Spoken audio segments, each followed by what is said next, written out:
Greetings, all. My name is Marcus J. Moore, a Brooklyn based music journalist with Time, the New York Times, The Nation magazine, and Bandcamp Daily, among other publications. And this past October, I published a cultural biography of Kendrick Lamar called The Butterfly Effect: How Kendrick Lamar Ignited the Soul of Black America. I'm here with a brother who is a big part of that narrative, but I won't steal any thunder. I'll let him introduce himself and give all those accolades. So, Ali, tell the people who you are, man. First of all, thank you all for having me. My name is Derek, mixed by Ali, multi-Grammy Award-winning Forbes Under 30 mix engineer from Los Angeles, California, founder of Engineers, founder of No Name Studios. Yeah, I'm happy to be here. Thank you for having me, Marcus. No, of course, man, of course. Now, I guess apologies in advance for I always like to start my interviews by getting to the person behind the art, man. And obviously, this past year, we've dealt with, we've had a backdrop of protests and contentious politics and a global pandemic. So I'm curious, man, just music aside, what steps have you taken to remain positive and focused, man? Like, I guess, how is Derek Ali doing? Not the engineer. Like I stated when we met, man, never been better. Just the past couple of years has been just trial and error. It's been, it's been a roller coaster of emotions to say the least. But the one thing that definitely keeps me grounded is my daughter. Being able to come home and reset with family and being able to kind of just get away from all the bullshit that is outside of those doors. And I'm grateful to say that I can come home to her and kind of enter a whole different realm, if you can say, just being around her and not having to worry about music and not having to worry about just talk about certain things and pay attention to the negative things in the world. It's my getaway. It's my escape. That's a good escape, man. And I'm curious. So does that help your creativity? Getting away from the music and everything else, does that help your creative process? I think just being able to escape and reset alone is good for any process. Being able to just reset your mind, reset your creativity, reset your thoughts and reorganize your thoughts. I would say, of course, if it wasn't for being able to come home and disconnect from, the madness of the industry, like anybody else I can imagine, you would be, untying knots in your brain all day long because you can't get away from it. So, 1,000%, if I didn't have that disconnect, I think, I would, I definitely wouldn't be as what word is that? I definitely wouldn't be as productive as I am at this very moment. Word. So now I want to go all the way back to the beginning, man. And I read that you used to take apart you used to take your toys and your computers apart to see how they work. Right. And I'm curious, man, like at what point did you become fascinated with understanding how technology works? Man, it's funny because I don't even think I knew that's what I was doing at that time. I didn't even think my mind understood that I was trying to take apart technology to see how it worked. It was just a little destructive kid in me, just trying to find something to tame his ADD. Find something that got him away from the stress of life that was around him at that moment. It wasn't until I got older until I understood, like, okay, damn. For me, taking apart RC cars and computers to taking apart songs, there's something there that kind of connected the two, and I kind of made that connection in my head to understanding. Okay, that's where it sparked. Just figuring out how things work from the ground up.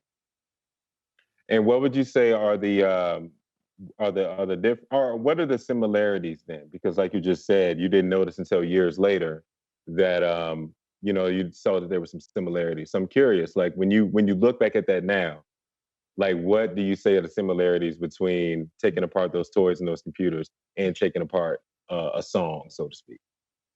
I mean, the similarities I would say is just that, the fact that a song is something that a lot of people don't see as tangible because it's something you're listening to rather than, actually being a part of or taking apart X, Y, and Z. But mainly what I got from that process and mainly what I got from understanding just that part of my life was the fact that I found a way to tame something that society couldn't do at that time, which was keep me positive, keep me looking at keep me wanting to want more for myself, whether it's educating myself how things work, whether it's just understanding technology in general. And so would you say then it was a respite from what was going on outside? 1,000%. 1,000%. They're not definitely running the streets. I mean, I eventually end up getting to that point, but at an early age, I was blessed to be able to have certain things around me to be able to deconstruct and put them back together and just take my mind off of all the stresses that we were dealing with at that time. Hmm. And what were some of the stresses? I mean, because obviously on the outside looking in, and even in my own research for the book, obviously I kind of got a sense of what was going on, but I never want to put words in the artist's mouth. So what was going on outside the home where you needed that respite? I mean, just the natures of our environment. Being around people you're not supposed to be around. Just being infatuated with the street life and being infatuated with negativity. At an early age, I was able to see that, and I succumbed to that at a certain point. Entered. I basically seen the things that were glorified around me in the streets, and I wanted to be a part of that. So being able to have something to choose from, A or B, the red or blue pill, I would say, I was grateful for that. Even though I kind of dabbled on both, but just the fact that okay, I knew when time came, I do, have a love, or I have a inkling for this technology side or just music side or something other than the streets. That is something I'm grateful for. A lot of people don't have those options. Yeah. So would you say then that what you did, what you're doing now, would you say that it saved your life? 1,000%. What? Without a doubt. 1,000%. I sit back and look at this. There's nothing else I could have seen myself doing besides just fucking up in the streets. If it wasn't for being able to have outlets and resources and just people that I could talk to in a sense of understanding where I wanted to go musically or where I wanted to go in my future or my career.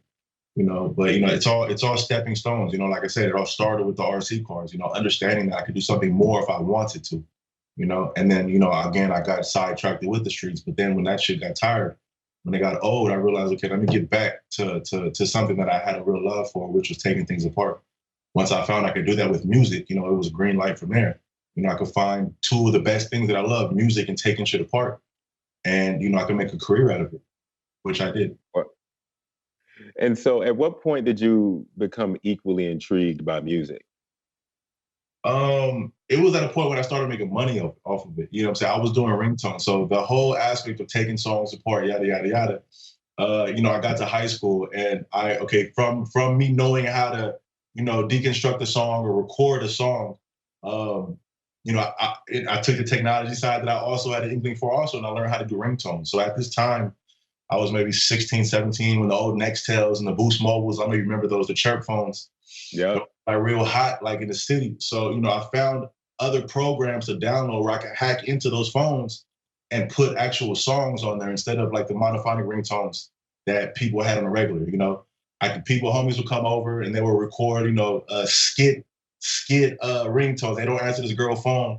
Hey, you ugly, like whatever it was, they would come record it at the house and I would put it on their phones. And I'm like, yo, this is tight. So it started from that. And then it kind of grew, the curiosity grew. Like, okay, if I could do a 30-second ringtone with somebody just talking shit, let me do like a 3-minute song with somebody talking shit. And then we did that. And then from the 3-minute song, I was like, okay, let me find somebody a little bit better. Let me see if I can make some beats. Let me see if I can, grow better equipment and better, DAWs and all that stuff. And, from there, it was like, okay, this is my path right here. So, what were your favorite, because obviously I cover music full time, so I'm just fascinated about genre. So what was your favorite genre or genres of music growing up? And at what point did you start hearing the sound of the music? Like not just the music itself, but the acoustics within it. Right. It's funny, man. Because I was raised my grandparents. My grandparents are Polish descent. And man, she like when she takes me to school every morning. You guys got to see my grandmother. She's just a beautiful Polish woman, orange lipstick, just her hair is done up. She's everywhere she goes, she's the 10, no matter what. She can be going to get some medicine from the grocery store and she's gonna do it up nice. But she would just drive me in this gold Honda Accord and playing ABBA, playing ABBA music. And that kind of, just hearing that music on a daily basis, it was different from listening to Snoop and Dre all day long. It's different from, all the DJ Quick and the Sugar Free that I was listening to. So it kind of broadened my horizons of sound. And around that same time, my brother was big into like Japanese import cars. So, naturally, during that time, a lot of people that was in that scene listened to a lot of like techno music. So I got real big on like Alice DJ. I got real big on Tiesto. And I feel like, those sounds kind of gave me those sounds kind of shaped little things that I did once I got into my own musical career, like the little chops and effects they did with the vocals on EDM or techno or house music. I implemented that into my mixes. Playing with the sound spectrum, having things go from left to right and jump out the speaker so you can experience the mix. Those are things that I learned from Alice DJ and all those records back in the day. So yeah, it was a fusion of listening to a lot of techno house mixed with clean vibey shit when it comes to like ABBA and of course the West Coast Snoop, Dre, Sugar Free, Tupac, But because obviously you were growing up at a time where like hip hop, like you said, Snoop and Dre and all that was like the thing, right? So was techno something you could tell people you like? Like, could you go to school and be like, "Yo, this ABBA joint"? Hell no, I was banging that motherfucker in the house. I'll tell you that much.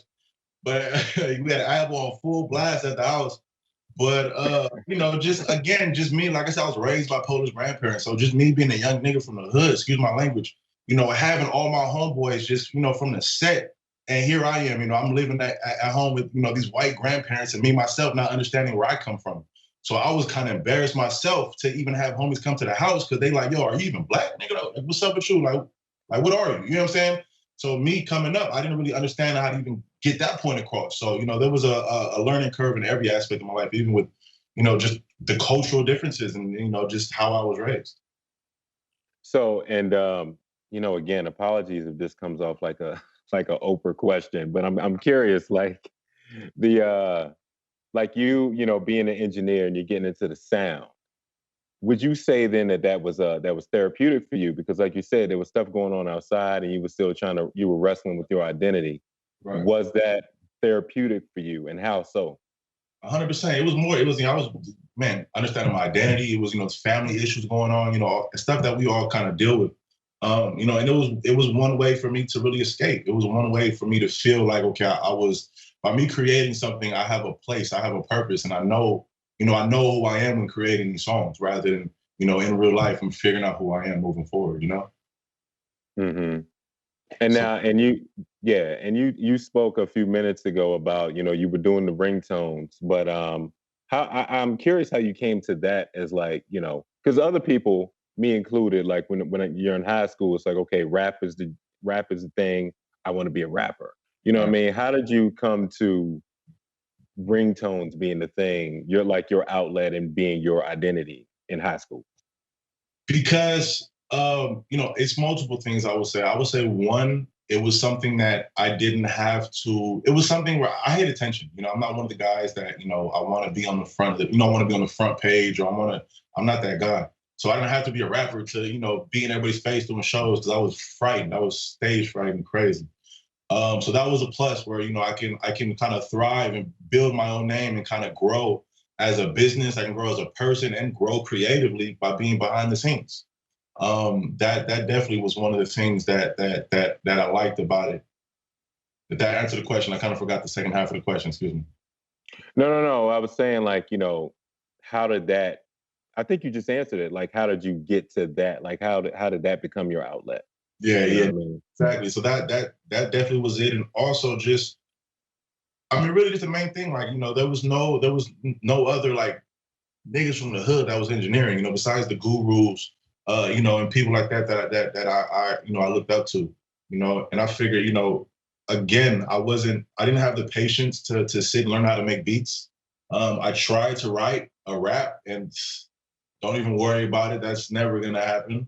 But I knew I loved music, and I knew I loved taking shit apart. So those two things combined, equaled engineering. And once I got the opportunity to do it the right way, I instantly fell in love with it. Word. And so the thing that I find fascinating with your work, man, and hopefully you can walk me through the process a little bit. Like naturally, when an artist talks about what influences their art, right? They're talking about, how the instrument sounds or how how the rap is, how the song sounds. But how, like, what did you take from Young Guru? Like when you listen to records that he engineered, what are you hearing that we're not hearing? That's the thing, just that, everything, you know, being able to, like, hip hop is a blend of so many different sounds, of different, you know, so many different instruments and different genres and so many different things. The way Guru was able to, you know, put all the Kanye beats with Jay-Z and put them together and make it sound clear and still have that grungy hip hop feel. You know, that is, you know, one thing that, you know, I loved about it. But also the main thing is another Black engineer that, you know, was doing his thing off of just knowing his shit. You know, if you know, Guru is one of the most intellectual people that you could probably ever meet. Yeah. And the fact, you know, somebody that, you know, I can look up to in so many ways is doing with what I aspire to do. You know, it put the battery in my back even more to kind of join that circle. You know, I wanted how I looked up to Guru. I wanted people to look up to me in that same light. Mm-hmm. And so have you had conversations with Guru about this very thing? Have you had the opportunity to kind of give him the flowers, so to speak? To a certain extent, I mean, me and Guru relationship go back years, so I'm always giving him his flowers, you know. But just yesterday, I did a post on him for his birthday, actually, or the other day, his birthday, and you know, just sitting back and looking back at, you know, the history that I've known him and all the insight that he's given me, all the conversations and, you know, guiding me down from a ledge and, you know, all these different things as a big brother. You know, yeah, for sure. I talk to him about that all the time. Yeah. Word. Who was probably one of the most selfless people that, you know, you could probably ever meet in this industry. You know, he's always down for giving game, always down for, you know, bigging somebody up and just pushing somebody to be a better version of themselves, you know, which is, you know, you don't get that much. You don't get that type of energy from people these days. That's true. And this thing is, like, you know, people like him are good at paying it forward. You know what I mean? And like, and you know, because the same, like, you know, from doing workshops to, you know, Q&As or live mixes on Twitch or whatever we're doing. You know, I figure just like Google, how he has a lot of people who accredit their success to him, just like I do. You know, I want that feeling. You know, there's thousands of kids that, you know, I inspire to be better than me one day. You know. That feels better. I think that's the real purpose of doing what I'm doing today, not just making money or making records, but it's to create, you know, a generation, multiple generations of kids that were like you, the diamonds in the rough, that didn't know what they wanted to be in life. You know, I wanted to inspire those type of kids. And that's how you live forever. You know, that's what I don't think people understand. That's how your legacy is built. So it's good that you and Guru are doing stuff like that, man. For real. So I know you've discussed this many times, man, so apologies in advance, but for the sake of this conversation, if you could sort of walk us through how you met Dave Free and how that led to your gig as TDE's engineer. Dave Free, you know, so I went to Gardner High. Gardner High School. Dave Free was a computer tech for the school. He also went to that school, but he was he was one of the guys, and Dave is, again, a smart dude. So that school hired him to, like, start fixing computers for the computer classes, you know, after he graduated. And just me being from the city, I knew what Dave did. I knew what he was involved in when it came to, like, the music industry. And, you know, from the years and years of me doing ringtones and then doing full songs with homies and all that, I felt like it was my time to want to grow my knowledge of the business and, you know, spread my wings, meet new people that I can grow with. And, you know, I met with Dave, told him what I wanted to do. I told him what I could do, even though I couldn't do all of it. You know, I'm one of the guys that, you know, can say I can do X, Y, and Z, even though I can't do none of this shit, but I'm going to figure it out along the way. So, you know, but he invited me over to the studio, man, and it kind of just never left, you know. Dave Free is, yeah. So from that relationship, you know, sparked me coming over to TDE, you know, and shit, here I am. And so you didn't have to audition? You just was like, oh, you're the engineer. You got there and you had the gig. Nah, that wasn't the case at all. I mean, of course, there's a story behind it. So, I mean, how it works, so Dave invited me. There was this mixtape that K-Dot just put out. K-Dot and J-Rock. Damn, what was it called? It was like 2006. I know it was J-Rock. I see the cover too. J-Rock, Watts Riots 3, and then K-Dot. I forgot what K-Dot. I think it was Training Day. K-Dot Training Day. Go back and listen to K-Dot's Training Day album. So I had to go pick those up, Dave. That was my first little task that Dave gave me, was to go pick up these CDs from a DJ Nick Bean downtown LA. So yeah, I picked them up, dropped them off at Top's house Top's house, you know, the studio. And that was the day that I met everybody. You know, I met Punch, I met Top, Dave was there, and I think Soundwave was there. But the meeting was so awkward because, like, obviously I'm thinking that Dave is, you know, the main guy. You know, I see Punch on the computer doing this thing, and I remember seeing him on MySpace and me DMing Punch on MySpace. But Top, I didn't know who the fuck this nigga was. So I walk into the room, I walk into the back studio, dropping off these cases, I'm wiping sweat. You know what I'm saying? I'm shaking everybody's head. Dave, what's up, my nigga? Punch, man, it's good to see you. I'm sorry for harassing you on Facebook, on MySpace, what up? And this is nigga in the cut, that shit staring at me with a red hat on down to his eyes. I'm like, okay, bet I'm not saying nothing to you. So I go back and I'm chilling. This nigga Top is like, hey, homie, hey, you gonna come to my house? You ain't gonna say nothing to me? And I'm like, fuck, who was like, who was this? And shit, that was the day I met everybody. Shit. Man, you know, and I think it's important to tell them stories, man, because I know, like, now when at least from the outside perspective, when we think about TDE, we just think about this super quiet unit that's just putting out all these dope records. But I remember seeing you talk at it was some joint in 2019 in LA where you were talking about how, like, those early days were just fun. Y'all were cracking jokes on each other. K-Dot's a prankster and all of this. So, you know, kind of talk about that, man, like the brotherhood that y'all developed.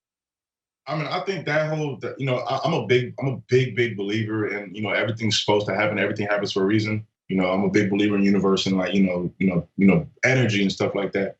And, you know, I feel like, you know, the house that Top provided for us was meant to, everything was meant to be, per se, if that makes sense. You know, everybody came from the surrounding areas, whether it was Compton, Carson, LA, Gardena. And then Carson had this safe haven for everybody to leave all the streets, get away from their family issues, get away from everything to go create.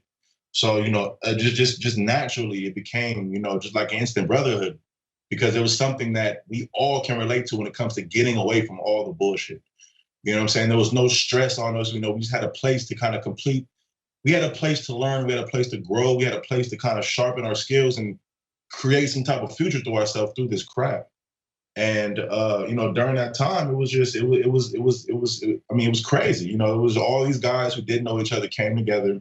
We were recording 24/7, cracking jokes 24/7, playing pranks 24/7. Like, you know, it was me, K-Dot, sleeping on the floor. Soundwave, you know, lived around the corner. He would pull up. Schoolboy Q would come through, sleeping on the couch. You know, J-Rock would come through. It was like a place that we needed to sharpen our skills and get our 10,000 hours for us to be who we are today.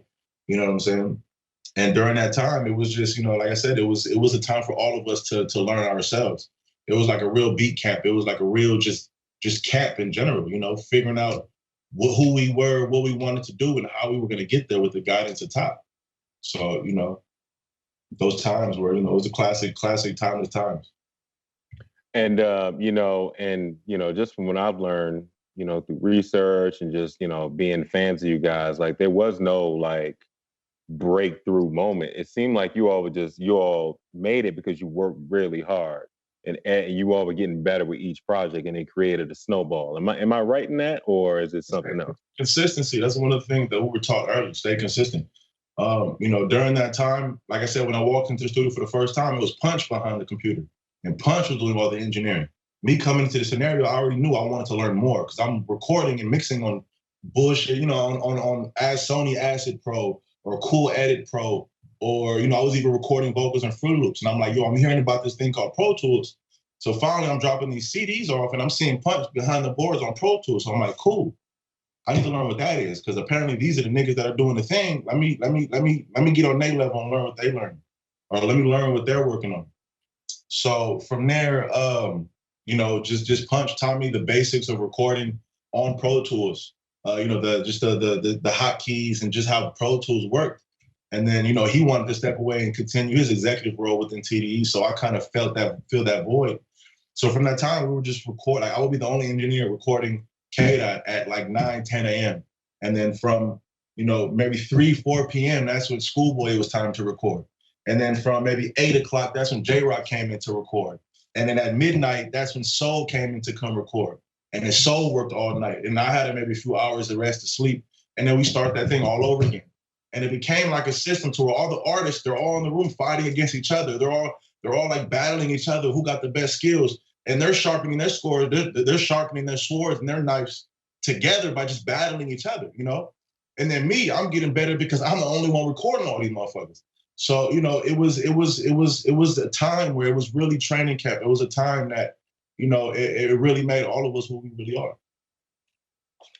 Yeah, man. And if you could just kind of get into the process a little bit, because obviously we have aspiring engineers who are going to be looking at this, man. So let's just say, like you just lined out, like, okay, I'm recording K Dot, I'm recording Schoolboy, you know, you're recording all these people. What's the process before you start working on it? Because obviously every artist is different. So do you have a conversation with Kendrick first, then you have a conversation with Schoolboy? Like, how does that work out? At that time, it was nothing like that. It was just me get in a booth and just go record. You know what I'm saying? We're gonna figure all the rest of the shit after fact. You know, and that's, you know, being able to have that freedom, because K-Dot, like I said, everybody was recording back to back to back after each other. There was no time to do edits. There was no time to do anything. Record the song and keep it pushing. And then, you know, after everybody left and I had a few hours to myself, you know, that's the time that I had to kind of sharpen my skills when it came to just the creative, you know, doing different things with their sessions and gaining their trust with knowing that Ali's gonna do something different and step outside the box sonically when it comes to my songs, because, you know, he's gonna take that time to go, you know, he's gonna take that time to make it happen. But, you know, yeah. And so, you know, obviously, you know, when we're talking about TDE now, right? So obviously we're talking about the rappers that you just outlined. But if you could just take a moment, man, and shout out Top. Like I don't feel like, personally speaking, I don't think people recognize just the sort of importance that he has on the scene. So what was it like? What does he mean to the scene, I guess? I mean, it goes back to dropping the Kendrick Lamar, I think it was EP or OD. He was the first one that dropped a project on a Friday, you know, and then if you notice now everyone drops albums on Fridays. You know, I can honestly say that TD, if you go back to the days, everybody was dropping albums on Tuesdays. You know, once we dropped the Kendrick Lamar EP on a Friday, you know, the industry came behind that, and now Fridays is the dates that everybody's dropping projects.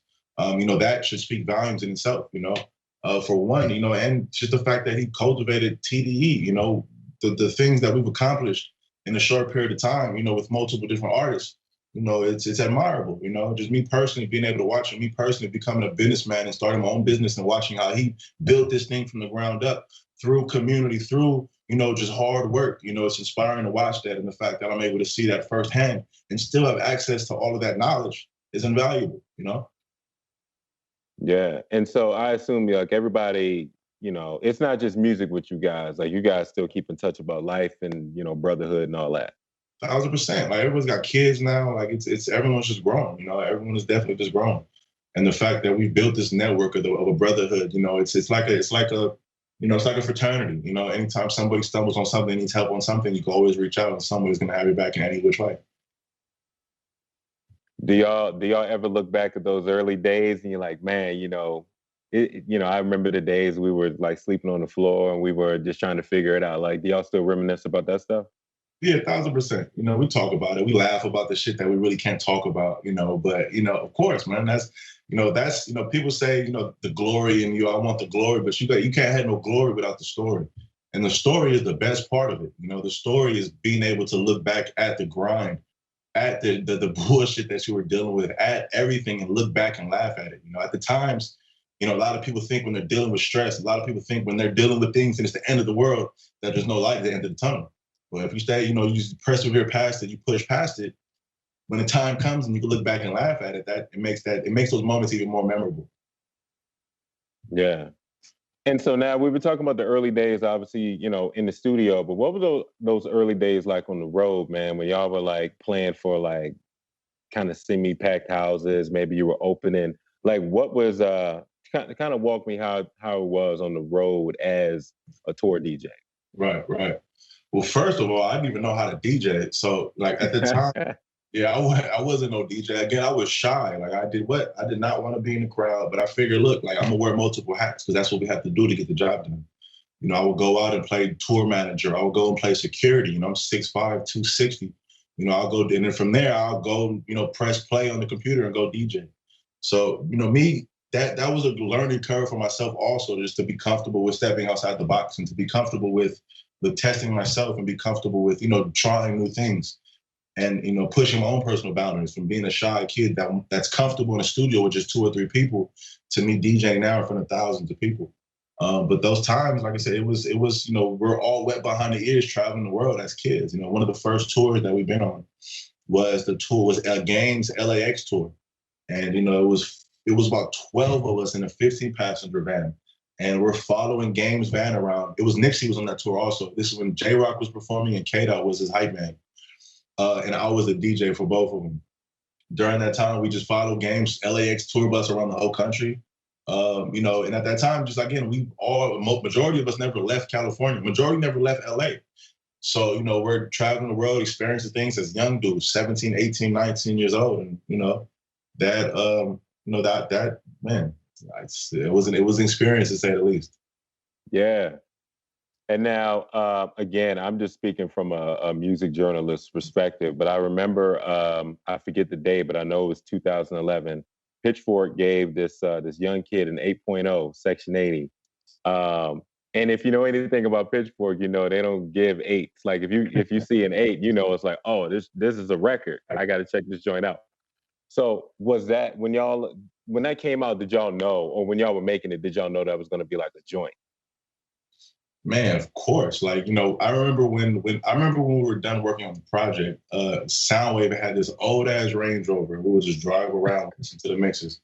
And we would just look at each other and be like, dang, this shit gonna go crazy, you know, because like when you listen to everything that dropped during that time, it sounded completely different, you know. And for some reason, that alone made me feel like this was gonna just go crazy because at that time of music, everybody sounded like each other. Everyone's trying to follow a trend or they're doing whole different genres. So by us dropping Section 80, for one, we stuck out like a sore thumb. Even the sonics, the production, everything was different from what people were doing at that time. You know, and it took off fast, you know, it took off real fast. You know, from dropping that project, you know, we went on a world tour off Section 80. Yeah, man, that you know, I wouldn't say that album sparked everything. I really would say it was Kendrick Lamar EP because that was the start of, for one, K-Dot calling himself Kendrick Lamar, going by his name. And two, like it felt like, I remember he came back from a trip somewhere with his family. And he had called me like, yo, this is what I'm gonna do. And it felt like he found something. I can't really say what it was, but he found something because once he came back and he was Kendrick Lamar EP came out, Kendrick Lamar OD came out, Section 80 came out. It was just like, okay, bet, he figured it out. He figured it the fuck out. Yeah, and obviously, you know, we as fans, we talk about Kendrick, but I mean, just TDE as a whole, man. I think, you know, you all around that time were just dropping these records, man. So, like, do you look back at that now and you guys are like, okay, this as a whole was the breakthrough? I know, you know, there was no defined breakthrough, but you all look at like Section 80 and Schoolboy and Ab Soul and all that and be like, this is how we sort of broke through to the other side. 1,000%. I mean, we had Q, we dropped Setbacks. You know, Q had the long term. I mean, Q had Setbacks. Ab had the long term series. 1,000%. Like because we were so consistent in the back house that Top gave to us. You know, we were so consistent being able to, like, again, sharpen our swords against each other. So everybody's projects, everybody was trying to one up each other every time they dropped. So if these talented motherfuckers in this circle, these were the best rappers that I knew at the time, was everybody in the studio. And they're all topping each other. They're all topping each other with every project they drop. You know, once the world caught heed to that, it was a wrap. It was a wrap. Yeah, and you know, I guess spinning it back to you, of course, man. Like, how did the TDE platform, in your opinion, how did the TDE platform help you get work outside of Top Dawg? Because obviously you're mixing for all kinds of people now. So like, how did that platform springboard your career? If you could break that down for us. Naturally, you know, like I said, everything that we did sonically, you know, this group of guys trusted me with their sonics because we spent years and years before they really started coming out working on thousands of songs. So, you know, throughout these years of trial and error and trying different sounds, different plugins, different techniques, different textures, you know, I feel like we figured out a sound for each individual artist that was, you know, partly created by me. So once each of the artists blew up and, you know, they started getting fans, naturally the whole industry, like I mentioned, wanted to sound like them. So, you know, they wanted to come to me. Everything sounded different, you know, compared to what they were working with at that time. And then, once Kendrick, signed with Dre, we did Good Kid, Mad City. That kind of took all of our stuff to the next level because now it was on a mainstream worldwide level. So now we're getting major artists listening to these projects, major producers, and people around the world listening to how these projects sound. And that's when they be like, damn, like who did that? That's why in my workshops I always preach about creating your sonic thumbprint on these records because there's somebody listening like, yo, who did that? I want that. And that's why I would do the panning effects and make shit sound distorted and quirky and pitched. And I wanted you to experience that. I want you to experience that mix. So, by me doing that, I feel like I created a brand of my own within this, within this powerhouse that's growing and the sound that I feel like the industry came after. And now at the top of the convo, obviously we were talking about, techno as an influence on you. But like when I listen to your records, man, again, this is just my ear. I hear some these inflections are like Sgt. Pepper's Beatles era. You know what I mean? I hear like Miles Davis' Bitches Brew, where it's like it's all these different sonics hitting you in your headphones at the same time. So I'm wondering, like, techno aside, is there anything else that you pull from when you're mixing these records? 1,000%. I mean, in the early stages of my career, like it was mainly just, trying to mimic Dr. Dre and trying to fuse a Dr. Dre type of clarity type of sound with a young guru and something new that I was doing when it came to like the Section 80 type of sound. But, as, we released more projects, I'm seeing that, I have to keep my sound to the par that these artists are growing in. So, like just fast forwarding to like to Pimp a Butterfly, when we did that album, I reached this fork in the road to where I was self-taught up until this point. And now I'm working with these real musicians that you have to have a level of understanding, conversations and understanding just the terminology of things and so on and so forth. So, during that time, like I said earlier, like in the beginning of the conversation, I'm one of the guys that'll tell you I know how to do something and I'm gonna figure it the fuck out before somebody figures out that I don't know what the fuck I'm doing. So, I spent countless hours studying the Beatles' Abbey Road album, studying like the Mo Better Blues soundtrack, studying a lot of George Clinton and Parliaments, just how they laid out the instruments on the sounds or on the track, how the Beatles would pan the drums all the way to the left and have, the bass to the right, how the Parliaments had, the percussions up high and then the drums sitting down low to make space for vocals and different type of stuff. I was able to listen to that and fuse all those things with what I already knew with the Section 80 and what I learned from Dre on Good Kid into what we have now is to Pimp a Butterfly. So, during that album specifically is when I really had to take the time to take a step back to learn really more what I never understood, to be able to apply it moving forward to create that project. Well, I'm glad that you brought up To Pimp a Butterfly, G, because I mean, just as a jazz head, that's my joint. And just from my side, like for years I've been jumping up and down, telling editors like, yo, we need to be covering this Glasper joint. We need to be covering more of this Terrace Martin. We need to be doing it. And then once that record came out and everybody was on it, I was like, see, then I could just go back to the office like I was trying to tell y'all. So if you could just, right, I was like, oh, see, I told y'all like years ago. So no, if you could just kind of break it down, man, like how was that process? I know that's a vague question, but it's just as a fan, like Terrace Martin told me a lot of that for the book process. So I'm thankful. But like, what was the process? Like, as an engineer, you're looking at this happen. Break that down for me. Like, break down the session for me. It was intimidating in the beginning, very intimidating. Again, we're walking in session with Terrace Martin, Robert Glasper, walking into 20-piece band set, 20-piece band setups in the booth. They're recording everything digital. We're running everything to 2-inch tape, quarter-inch tape, and I'm sitting back like, damn, am I over my head right now? But, with the support, like I said, it's a small knit. Small knit. Terrace was mad supportive. Flying Lotus came through, looked out, and just supported it. Luckily, so let me tell you the story. We're mixing.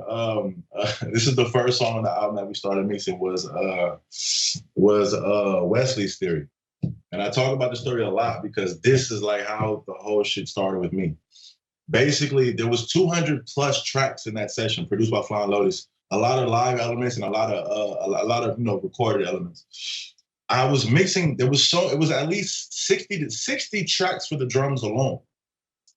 And it took me no less than 7 days to get through the mix. There was a point in time when Kendrick had to come into the room and put me to the side, like, yo, do we need to bring somebody else to do this? And at that point, I'm like, no, motherfucker, like I got this. But it was that time of second guessing myself and asking myself, dang, do I really know what I'm doing? Am I not good enough to do this type of music? That was like a real learning curve for me to where, okay, I got this, if this makes sense. I got this in a sense to where, I don't even know what I'm trying to really say right now, but that whole story and situation of not knowing where to start with 200 tracks. This is the biggest section I've ever worked on. To actually completing the album, it was like, yo, like, it inspired me to know, like, just do it. It's simple, as simple as that sounds, just jump in the mess and start untying the knots. So, in the fact that you had sort of that trial by fire with that record, did that make it easier to mix like, other joints and to mix like This Is America and even spinning it forward to mix like, 6 joints on Judas and the Black Messiah? Right, 1,000%. Because it was a point where I realized, there was a point where I was thinking, my mind state was, I have to make it sound like these other songs. I have to, I'm not as good as these other guys because I've only been in the game for 5 years or 4 years. I'm not X, Y, and Z. And so I realized, I mixed a Beck record and, he wanted to sound like some YG shit. And I'm like, yo, like people are coming to me for a specific sound rather than coming to me to make it sound like everybody else. So let me be comfortable with myself and comfortable with my skills and confident in myself to know that my sound is what people want. Stop overthinking. Stop overthinking what you're doing and just do what you came in the game doing naturally. And just be confident. But 1,000%. Everything I do is all the music that I've done, there's times where I get stuck. I'm in the studio sometimes and, I'll be working on something for 10 hours and I have to leave and come back the next day and start completely from scratch because I'm second guessing myself or I'm, I catch a mixing block, you know what I'm saying? But it ultimately comes down to just the confidence you have in yourself and being able to walk away with something at the right time rather than overthinking.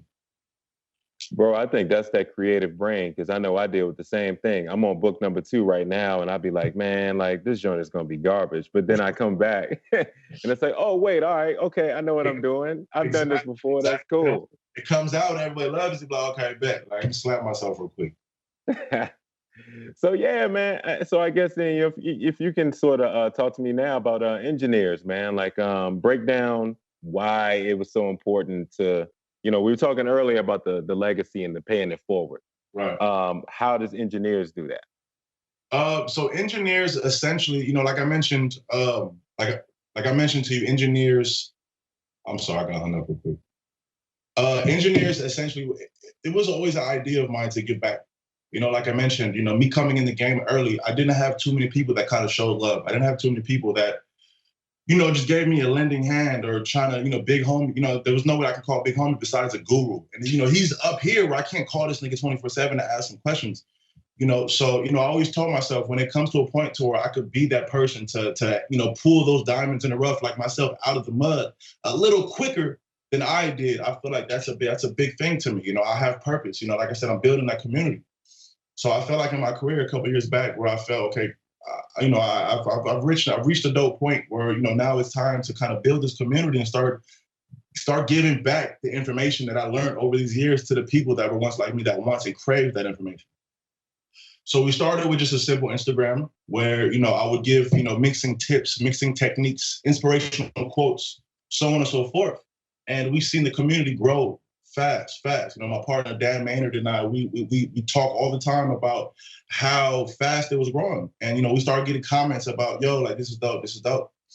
And then from there, it grew to thousands of Instagram followers very quick. And we said, hey, how can we scale this and do something even doper for the people? And then Dan and I came with the idea to do a workshop, something that was actually physical, tangible from just Instagram posts. So we launched one workshop where, it was like a 5-hour course where the first half was me telling my story, how I got to where I was at that point. And then the second half was me deconstructing a big record of mine, whether it's a Kendrick record, whether it was a SZA record, whoever.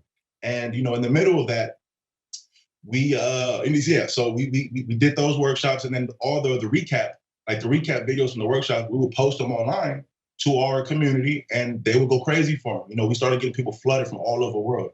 Hey, come here, come to Europe, come to Paris, come Canada, come here and do a workshop. So we're like, damn, like, let's do it. You know, this is the first time an engineer was going to launch a tour around the world teaching people how to engineer. It was, you know, I'm sorry to say, but we had to drop our nuts real quick because it was different. Like it was like, okay, damn. So we launched a tour. We did a workshop all through Canada, all through the States. We did Europe, we did Japan, we did Korea. And then we had the idea to do South Africa, South America, and Australia, but COVID hit. So we had to, you know, we had to pause. But there was one thing that we did while we were doing those workshops is we asked all of our attendees, as a small business, because we understand a mixing engineer, an engineer, and a producer are small businesses. As a small business, what are some of the issues that you are dealing with in today's time? What are you dealing with? So we asked all of these creators the same question from all around the world. We came home and we started looking at these, we started looking at the information, we started looking at the data and realizing that everybody's dealing with the same thing. Even myself, as a relevant engineer in the game, mixing the upper echelon of music, I still deal with the same antiquated business models that engineers and producers have been dealing with for decades.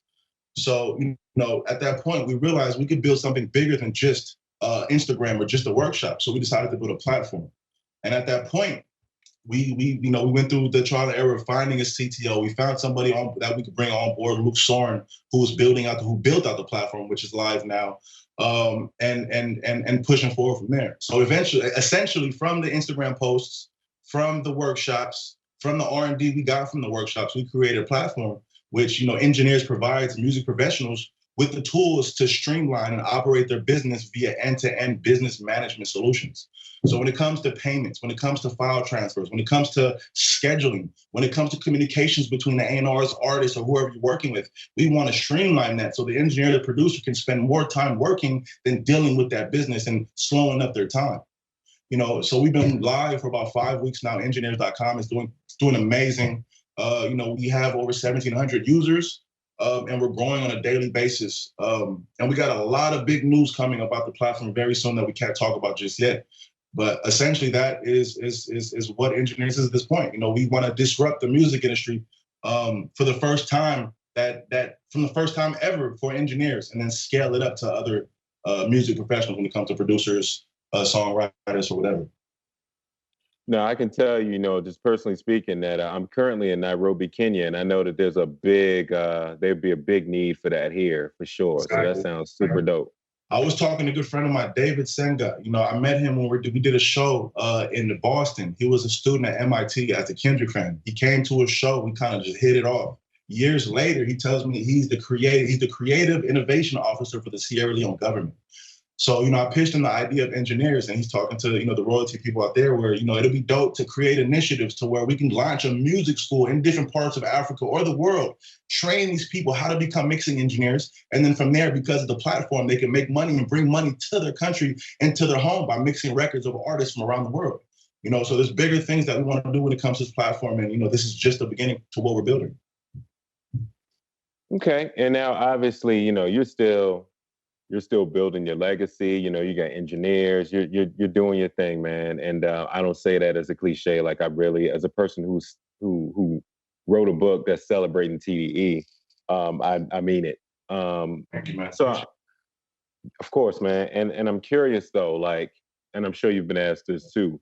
Whose records do you want to mix? Who's still on your list where you're like, yo, if you hit me up, I'm dropping everything, I'm mixing your joint? Man. It's like, who haven't I worked with? You know, it's crazy for me to even say that. I want to do a lot of South African amapiano music. That's what I want to do. There's a genre called amapiano. I love it. I was out there for New Year's. Me and my brother Boss. We went out there, spent New Year's, and we went to Joburg, Cape Town, and there was this music, like this African house music, that I could not stop listening to. And, you know, it was infectious, you know, hearing it all day long. I came home back to the States and I was just bumping it loud as hell. And I want to connect with more artists in Africa and especially in the amapiano genre. That sounds very specific, man. Like, it does something to me, man. You know, it's like, it's a different challenge. You know, when I listen to that music, you know, it's not, you know, hip hop is real drum and bass influenced, you know. working on music like that, it'll challenge me to move things around rather than mixing like a hit.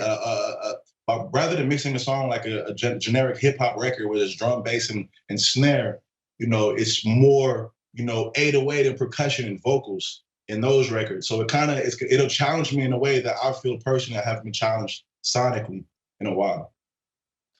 Oh, that's cool. So, is there a part of you that's like, even though you mix you mix hip hop, you mix R&B, is there a part of you that still is like a crate digger in that sense, where it's like, yo, I want to listen to the South African joint, or I want to listen to this jazz record, or what have you?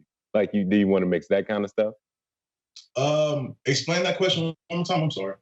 No, it's okay. I didn't ask it correctly. Meaning, like, obviously, me personally, I know you as like a person who mixes a rack of like hip hop and R&B. But are there other genres aside from the genre you just mentioned that you want to mix, that you want to tackle? I don't want to tackle. I would love to dip and dab in some rock music or some indie emo type of music. But that'll be something that, I just know I'm going to get into, once later on down in my career when, I can really delve into that genre in a whole rather than look at it as a business and try to attack that market and try to, I feel like, the music that I've been working on and where we're going, it's been good to me in a sense to where I'm still learning. I'm still learning different things. As hip hop, all these genres are changing on a yearly basis. And, just me having to keep up with the sound that's coming out year after year after year. I don't want to take too much time away from where I am and what I've done when it comes to hip hop, R&B, that type of music, to focus on a different genre where I'll be starting all over again and wouldn't have that name. I feel like that'll be taking too big of a step back. So, I feel like once it comes a time to where I can, slow down on all of the mixing that I'm doing, that's when I can really pick and choose other genres that I want to work on and spend more time learning, those to work on those genres. If that makes sense, to answer your question. Yeah, it does. It does. And I guess the reason why I asked that is to ask this. The thing that I love, the thing that I admire rather about TDE is that you all still have the hustle like you broke mentality. I think that's the quote, right? Right. So I guess then, yeah. So it's a lifestyle, you know what I mean? So I'm curious then, the hustle like you broke mentality. What is TD trying to learn now? Like, you know what I mean? Like what plateau, what sort of frontier are you guys trying to tackle next? I mean, first of all, it's the younger sound, younger generation of music, which is happening with the reasons. We got Isaiah getting ready to drop soon. It's just tapping in with younger generations. Now, of course, we have the Kendrick level of artists, the Schoolboy Q level of artists and their fan bases, but we want to still, be able to cultivate the next generation of sound. So just staying tapped in with the youth, staying tapped in with what's going on in the hip hop scene, and then moving forward from that. Okay. And I guess then, obviously I'm obligated by law to ask you a Kendrick question. So so I know there's not much you can say, but like obviously fans are wondering when the next record's coming. Is there anything you can share?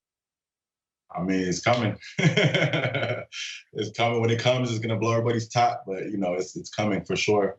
Like I said, Kendrick's at a space where, everything has to be right. The timing has to be right for everything. And unfortunately, COVID right now, I can imagine that because of COVID, people can't perform.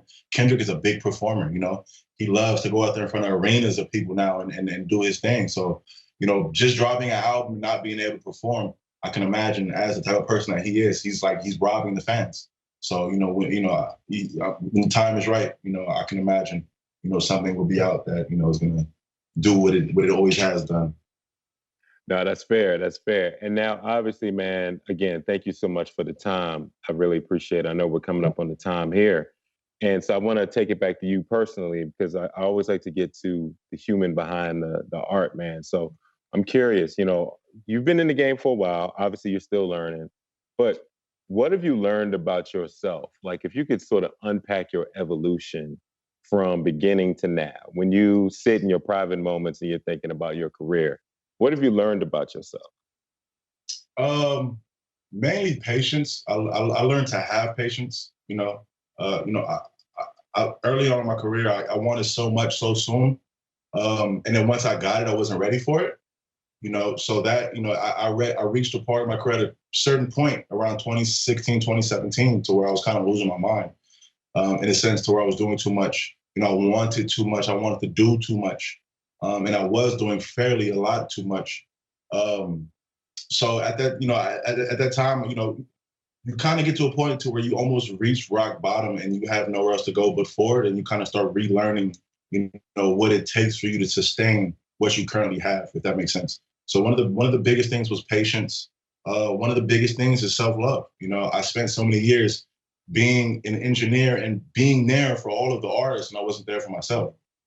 So I realized if I'm not at a mental capacity and at a space mentally, then all my work is going to suffer because of it. So, again, like you asked me, how do I get away? Having my daughter and having an escape to get back and to reset, and to have patience on a day-to-day basis when it comes to the work, and to know that all money isn't good money. Put yourself first. Don't kill yourself over a job. And time is the only currency. Time is the only currency. Respect it and respect yours. So, and then to that end, what advice, would you give an aspiring engineer or a student? Because, like you said, with engineers, you're looking to do that with your company engineers. But, when people just kind of catch you in South Africa or they catch you in LA or whatever, and they ask you, what kind of advice do you give to aspiring engineers who are looking to reach your level of success? Stay consistent.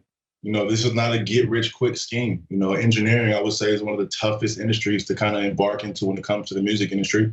There's so many people doing the same thing, but what's going to make you stand out amongst all these other thousands of people doing that? It's got to be your consistency, your work ethic, your discipline. How you approach conversations, how you present yourself in a conversation in a room. You are your own brand. You have to respect it to the highest power. Yeah, it's all about how you move. It's all about the relationships you make. And a lot of people might not agree, but one of my biggest things is learning to take a step back to take two forward. A lot of people come into the game just thinking that they deserve way more than what they're getting. And that's not the case. Like I mentioned, time is the only currency. Take that time and use it wisely, learn what you need to learn. The money's gonna come later. Okay. And just, real quick, this last question I got for you. What would you tell, obviously, again, you're successful, super successful. What would you tell young Ali who is still, trying the early days of TDE and high school, trying to get on? Like, what would you tell that version of you? Take your time. It's going to happen. Take your time. Take your time. Like I said, there's no glory without the story. And we're all rushing to get out of the story so fast to where you can't enjoy it. Take your time. Take your time. All right. Hey, brother, man, it was really good talking to you. I really appreciate your time, and I appreciate everything you guys are doing. And yeah, man, thank you for the conversation. Seriously. Marcus Moore, man, thank you for the conversation. I want to thank everybody at Ohio for having us. This has been, a great experience. I love doing these talks, and I thank you for having me. Right on, bro.